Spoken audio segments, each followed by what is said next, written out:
Jane Eyre grows up as an orphan, unwanted and lonely in her aunt's house.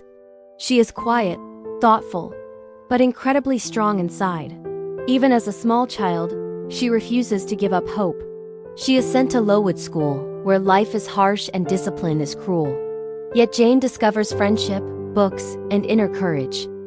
Locked in the terrifying Red Room, a place of punishment and sorrow, young Jane confronts her deepest fears.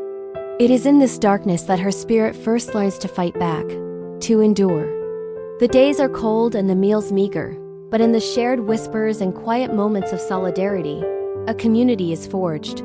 Jane watches the older girls, learning from their resilience. She forms a profound friendship with Helen Burns, a girl of quiet faith and immense patience. Helen teaches Jane the power of forgiveness and the strength found in inner peace, even as her own health fades. She learns that dignity and kindness matter more than comfort. Years later, Jane becomes a governess at Thornfield Hall. The mansion is mysterious, quiet, and filled with secrets. Here she meets Mr. Rochester, intense, proud, and deeply wounded. Late at night, a strange and unsettling laughter echoes through the corridors of Thornfield. Jane, disturbed, listens from her room, a sense of unease growing within her. The house holds its secrets tightly. Against all expectations, they grow closer. Rochester sees Jane's intelligence and honesty.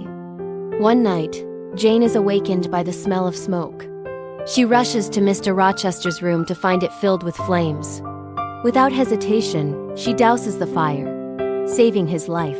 The event deepens their bond, but the fire's origin remains a terrifying mystery. Thornfield Hall is suddenly filled with aristocratic guests, including the beautiful and proud Blanche Ingram.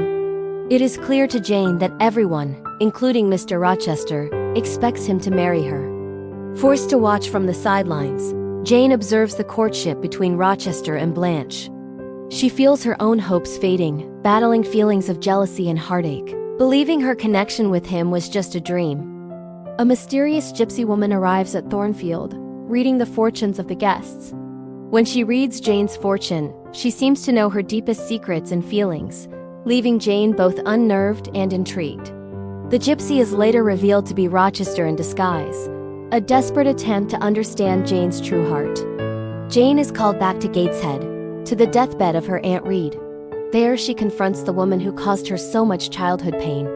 In an act of profound grace, Jane forgives her aunt, freeing herself from the last ghosts of her past. Jane discovers love, not luxurious but true and equal. Under a stormy sky, beside an ancient chestnut tree, Rochester confesses his love for Jane. He asks her to be his wife, not as a master to a governess, but as one spirit to another. It is a moment of raw, unconventional romance. Just when happiness seems near, the wedding is stopped. Rochester's secret is revealed. He already has a wife, hidden inside Thornfield, lost to madness. Aimless and destitute, Jane wanders the desolate moors, battling starvation and despair. Her journey is a trial of endurance, stripping her of everything but her will to survive. It is the lowest point of her life, a true test of her spirit. Rescued from the brink of death by the Rivers family, Jane finds a new home and a new life. She discovers they are her cousins, and for the first time, she experiences the warmth of a true family. St. John Rivers, a devout but cold man, proposes a different kind of life to Jane, a marriage of duty, not love, as missionaries in India. Jane is tempted by the purpose it offers, but her heart remains conflicted. One night, as she contemplates St. John's offer, she hears a mysterious voice calling her name across the moors.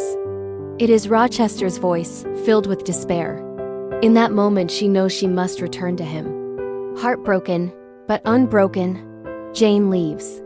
She chooses self-respect over love, wandering alone with almost nothing. Yet strangers welcome her, and she finds new strength and independence. She finds him at Ferndean, a secluded and gloomy manor. He is blind and scarred from the fire that destroyed Thornfield, a broken man living in isolation. But when he hears her voice, a flicker of the old Rochester returns. "Reader, I married him." Jane's simple declaration is the culmination of their journey. Their reunion is not a fairy tale ending, but something more real. A partnership of two souls who have found their true home in each other. They are equals, bound by a love that has endured fire, separation, and time. When Jane finally hears that Thornfield is in ruins, she returns, not out of obedience, but out of her own decision.